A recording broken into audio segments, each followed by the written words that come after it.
Nii, tere, Palle autoringlusest siin ja täna räägime sellest, mis toimus autoturul eelmise aasta lõpus. Ehk siis see palju räägitud regamistasu, automaks ja mis selle tulemus siis nii-öelda on. Minu jaoks oli tulemus see, ma teadsin seda ette, et inimesed hakkavad paaniliselt oma autosid müüma ja täpselt nii läks. Et mina terve detsembri peaaegu ei ostnud mitte midagi, sest ma teadsin, et detsembri lõpus peab ostma ja oleks veel rohkem võinud osta, ei jõudnud. Et pidi ikkagi mingeid valikuid tegema ja teeme kiire tiiru väljas, autod on mõnusalt kõik lume all. Siin paistab hetkel selline asi nagu Renault Megane ja lähme edasi. Loomulikult ei saa ma üle ega ümber fookustest. Ma arvan, et mul on 30 tükki olnud juba. Ja siin lume all on üks Passat B6 ja siis lähme jalutame sinna. Siin on üks niuke, kuidas ma ütlen, selline auto, mida kokkuostjad ega edasimüüjad ei osta peaaegu mitte kunagi, aga mina ostsin, varsti räägin miks. See on Land Rover Freelander. Ja siis jõudis mulle veel selline Clio. See on siis nii-öelda autoringluse väljakutse viimasest Cliost üks generatsioon uuem. Ja tegelikult on veel 2 autot, aga need on juba nii-öelda viidud tegemisse. Ühesõnaga need 7, kas ma nüüd 1, 2, 3, 4, 5, 6, 7 jah. Need 7 siis tekkisid mulle põhimõtteliselt täiesti aasta lõpus viimase paari päeva jooksul ja ma valisin need umbes 200 auto seast, ma arvan, et inimesed väga aktiivselt kirjutasid ja pakkusid oma autosid. Kahjuks paljud neist tegelikult ikkagi ka autosid, millel puudub igasugune taastamisperspektiiv. Minul õnnestus leida väga üllatavalt üle ootuste head asjad. Loomulikult, need on kõik odavad autod, see on aru saada juba. Aga ma tegin valikud selliselt, et need registreerimistasud oleksid suhteliselt madalad ja mul õnnestus, ma tahaks öelda, et see oli mu nii-öelda kõige õnnestunum väike shoppingu tuur. Et mul õnnestus ühesõnaga leida päris taskukohase raha eest väga korralikud eksemplarid, kõik need, millest ma rääkisin ja mida ma näitasin. Ja hinnad muidugi olid head, nagu ikka, siuksel hetkel olla võiks.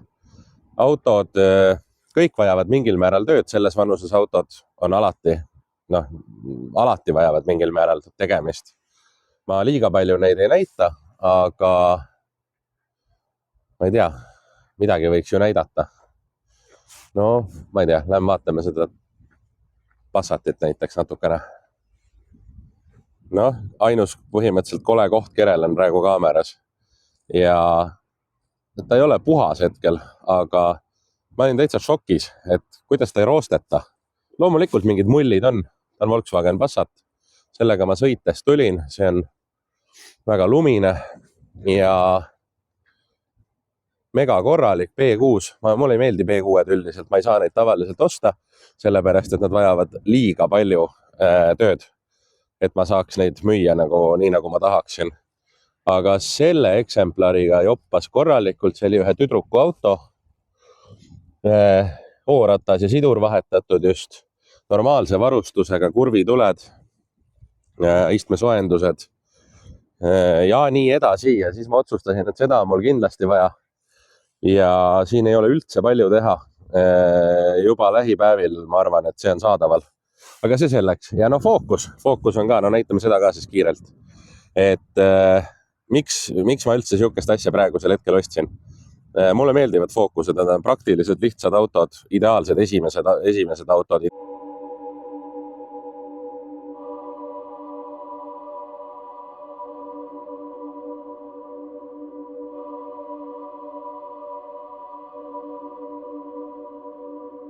Jätkame toast.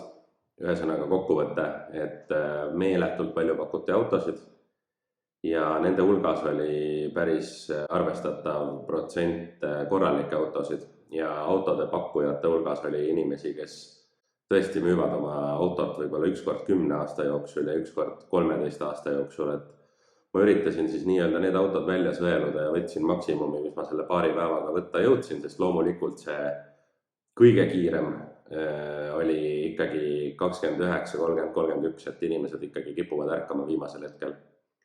Ja ostuhinnad olid head ja see, mida selle eest vastu saab, oli ka, see oli nagu ebareaalselt hea isegi. Et Focuseid ja B6-sid ma tõesti väga tihti ei saa osta, sest et neil on vigade loetelu on liiga pikk, ei ole mõtet enam neid asju korda tihtipeale teha. Nende mõlema autoga ei olnud nagu hetkekski küsimust. Sama jutt puudutab kõiki teisi. Aga see selleks, ühesõnaga oli korralik osturalli ja kirjade laviin ja väga tempokalt turg liikus. Mis veel? Mul on veel mitu asja rääkida.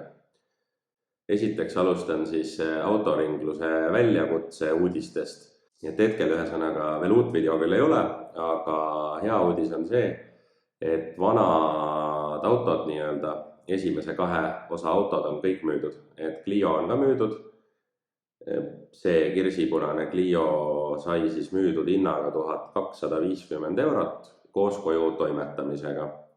Autoringluse väljakutse eelarve on praeguseks sellisel juhul kuskil äkki panen tunde järgi 2400, 2500, võin veidi eksida, pole veel lõpuni arvutanud. Ja järgmised autod on tegelikult olemas, ehk siis mahuvad ilusti sellest eelarvesse. Ja ilmselt järgmine või ülejärgmine video on juba jälle 3. osa autoringluse väljakutsest siis. Ehk siis siiani on väga hästi läinud, võib-olla esimese Passat B6 müük natuke venis, aga järgmised Citroen ja Renault läksid küll väga kiiresti ära ja normaalsed katted on olnud, samas inimesed on ka normaalse kauba saanud. Ehk siis paneme edasi ja nüüd varsti saab juba väheke värskemate autodega tegeleda või siis lihtsalt rohkemate autodega. Ma ei ole veel otsustanud, kumma strateegia ma valin, et kas uuemad autod või korraga rohkem ja vanemaid autosid. See oleneb alati asjaoludest. Ja järgmine uudis, väga oluline uudis tegelikult.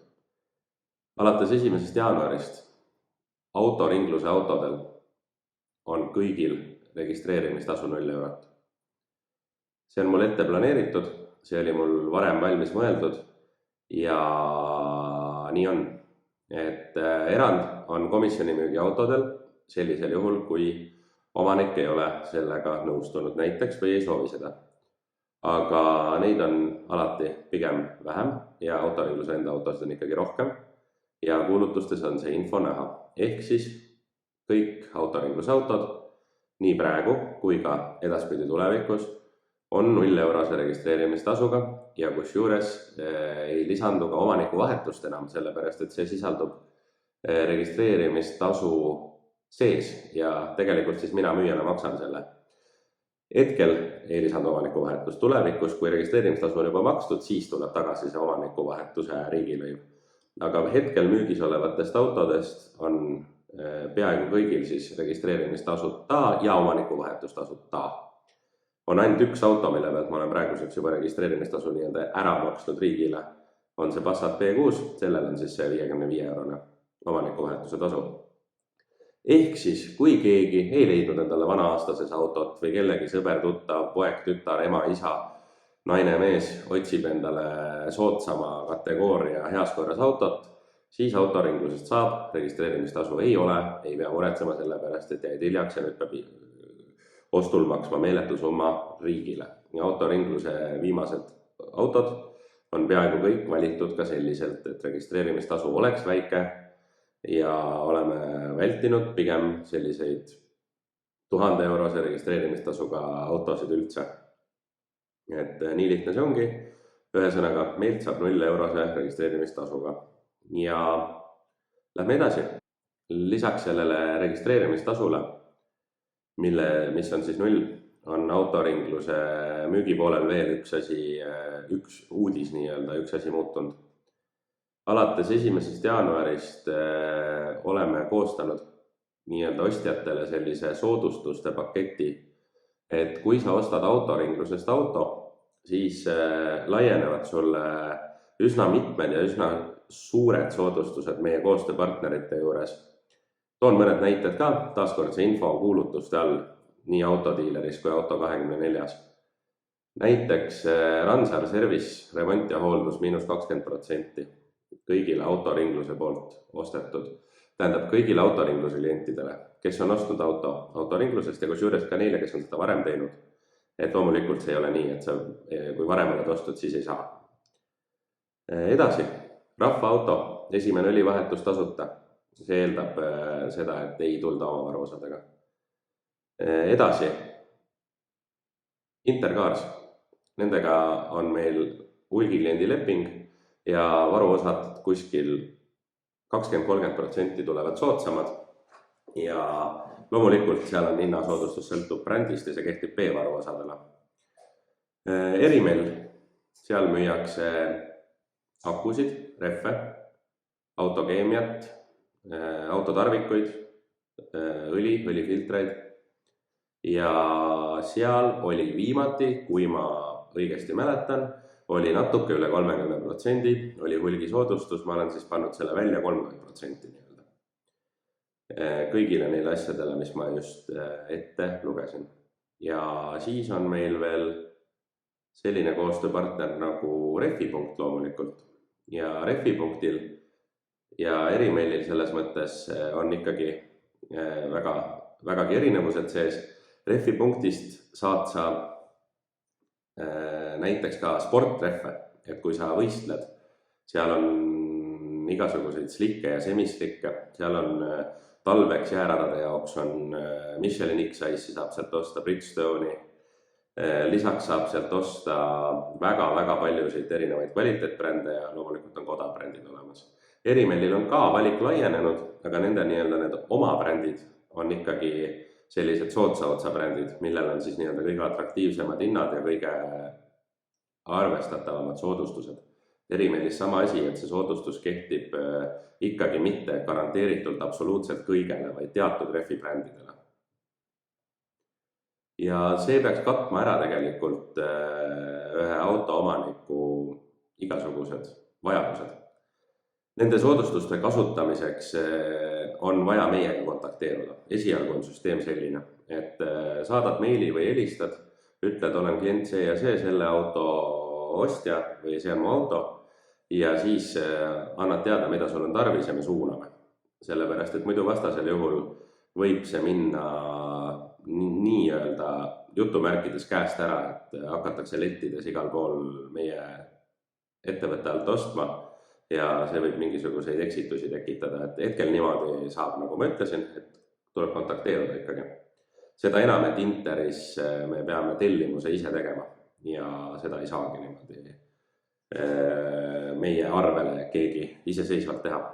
Ehk siis ühesõnaga kontakteeruge ja need soodustused juba praegu kõik toimivad, neid kõiki saab kasutada ja loodan, et hoiame oma tulevastele praegustele klientidel sellega omajagu raha kokku ja tegelikult nende soodustuste üks nii-öelda peidetud aare on veel see, et nendes kohtades näiteks Randsar Service ja Rahvaauto ei ole seda olukorda, et sulle hakatakse müüma maha asju, mida sul ei ole vaja tegelikult.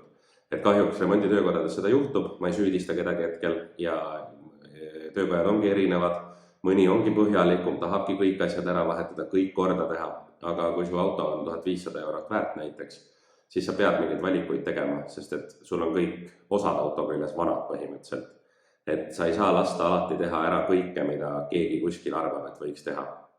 Seega nendes kohtades on kindlasti, ma garanteerin selle, et remonttöödeks pakutakse välja asju, mida päriselt selle autoga sellel hetkel oleks vaja hädasti lahendada või lähiajal lahendada. Aga ei pakuta välja asju, mida võib-olla ei oleks järgmise 3 aasta jooksul üldse puutuda vaja. See säästab kõige rohkem veel raha. Ja lähme edasi.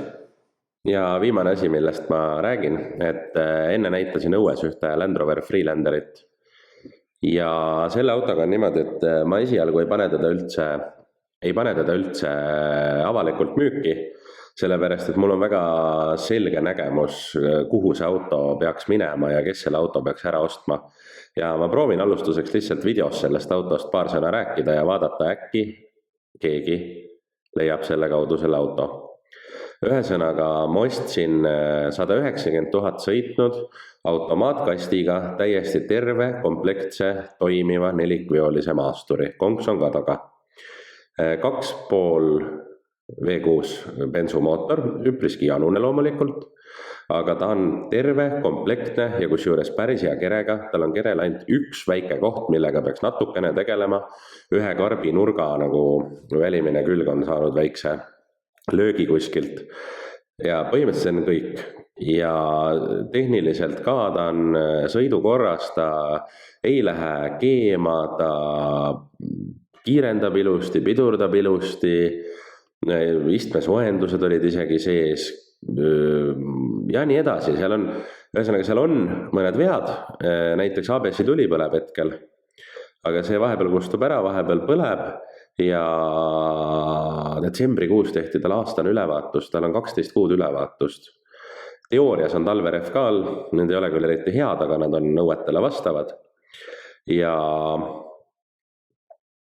põhimõtteliselt siukene auto, aga kui ma tahan teda müüa nii-öelda autoringluse kliendile, tavakliendile, siis ma ikkagi leian sealt endale tegemist, et seal on see ABS tuli on ikkagi mure, selleks peab tellima see kiirendusanduri. See on küll odav, aga ma ei ole seda veel tellinud. Siis peaks kindlasti rehvid vahetama ära, kui keegi hakkaks taga igapäevaselt enda nii-öelda sõite tegema. Siis peaks tegema selle kerel selle ühe nurga korda, mida ma esmapilgul alguses isegi ei märganud. Ja talvel külmade ilmadega tühi käigul natuke nõrgalt tuleb sooja. Sõites on kõik okei. Ühesõnaga, seal on siuksed asjad, aga ma tean, millisel juhul need asjad absoluutselt ei huvita. Sellisel juhul, kui see auto läheb kuhugi väikesaarele.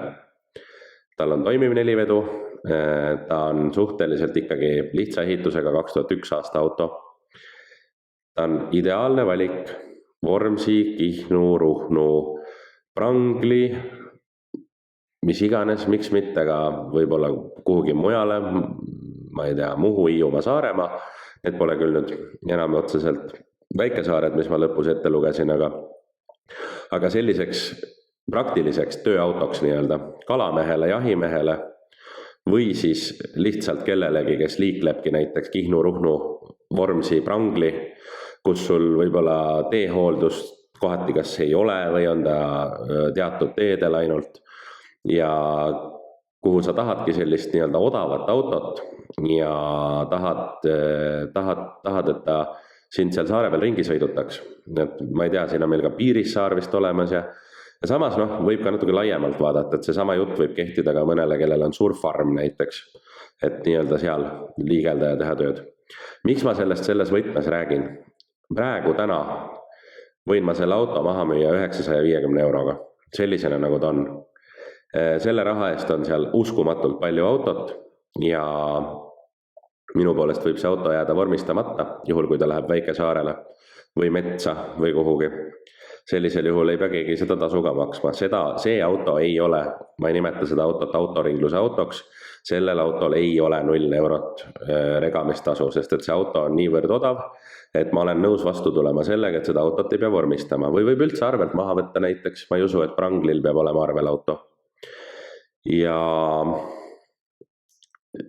teine variant on siis see, et kui ma ei leia talle sellist ostjat, keda ma praegu ette kujutan, siis ma teen ta ikkagi korda, aga ta müügihind on 2-kordne pärast seda umbes. Et kui ma teen ta nagu lõpuni ära ja müün teda nii, nagu ma muidu autosid müün, siis ta on oluliselt kõrgema hinnaga. Et ühesõnaga, ma praegu ei tegele selle autoga. Kui kellelgi tuleb idee, et vot, mul on täpselt siukest suvilasse vaja, siis täna 950 eurot, vormistama ei pea ja mine ja naudi. Järgmine asi, millest ma räägin, on garaaž ja kuulutuse pani meile üles, et otsime üürigaraaži. Ühesõnaga autoringus otsib garaaži, põhjuseid on väga mitu, talv on külm, autod on lumised, me tahame inimestele näidata jää- ja lumevabasid autosid, me tahame, et nad saaksid neid vaadata normaalselt, mitte ei peaks kuskil oletama, millised need autod on, eks ole. Tahaks soojas ruumis tehingut vormistada, mida me küll saame praegu ka teha, aga eriti hea oleks, kui seal samas ruumis saaks seda autot vaadata.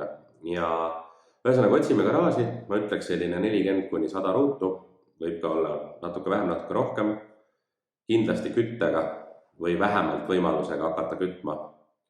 Ehk siis ta võiks olla soojustatud.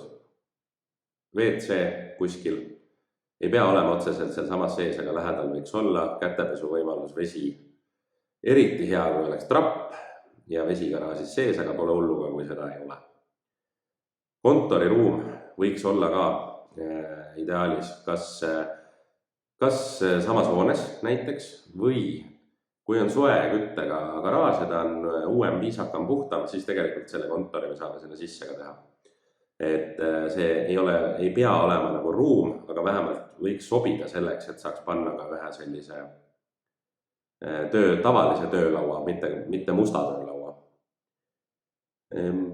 Tõstuk, suur boonus, kui on, loomulikult tõenäoliselt sellist ei leia, aga kui on, see on väga hea. Kõik muu, mis seondub autodega tegelemisega, on teretulnud. Igasugused koostööpartnerid kõrvalruumis, kes tegelevad, ma ei tea, autoalaste teenustega, töölauad, kruustangid, hüdropressid, mis iganes asjad, kui on kuskil sees, need on kõik plussiks. Ehk siis on vaja ruumi, kus teha pisemaid töid ise ja kindlasti saaks siis klientidele autosid näidata, tehinguid vormistada. Mis veel? Ala Tartu, lähiümbrus, Tartu linn või lähiümbrus ja ega muud väga ei ole. No selles mõttes mingi hinnapiir muidugi on ka. Kuulutusse kirjutasin kuni 500 €, aga kui on pind, mis vastab absoluutselt kõigele, mis ma just ette lugesin, siis seda selle rahast muidugi ei saa. Et siis võib pakkuda ka sellest veidi üle, aga samas 2000–3000 pindasid ei ole pigem mõtet pakkuda, sellepärast et need kipuvad olema liiga suured praeguse ettevõtmise jaoks. Olen käinud vaatamas, ideaalne pind oli üks, mida ma käisin vaatamas, aga lihtsalt hinna mõttes on natukene jääb paljuks praegusel hetkel. Seda infot levita, kui sul on keegi, kellel võiks siuke garaaž olla pakkuda. Saada talle siis see video. Ja mida me seal siis tegema hakkame, ütleme pisiremont, mingil määral keretöid, salongi puhastusi, koristusi, ma ei tea, elektritöid isegi võib-olla mitte eriti, pirne vahetame või mingisuguseid detaile vahetame, ostame auto, meil on esitules mõra, vahetame esitule ise ära, me ei hakka selleks panema aega kuhugi, eks ole. Tavahooldusi ma arvan ka mingil määral, et ikkagi ütleme õlid ja filtrid me saame ju ise koha peal ära vahetada, ei pea kuhugi minema selleks. Rehvipinke ei ole planeerinud, neid peaks otsima kuskilt naabruskonnast, kellelgi kindlasti on ja seal käia. Et sellist avalikku remonditeenust esialgu kindlasti ei ole plaanis hakata pakkuma, ehk siis enda asju teha vähesel määral ja põhimure on siis, et oleks võimalik autosid lumest puhtaks sulatada, kuivatada ja kuivasid puhtaid autosid sees inimestele näidata. Sellega võib tänaseks joone alla tõmmata. Olulised uudised on räägitud, varsti tulevad uued videod. Kes tahab näha järgmist autoringluse väljakutse episoodi või ostetud autodega tegelemist, siis loomulikult vajuta telli või subscribe nuppu. Ja minu poolt praegu tšau, varsti näeme!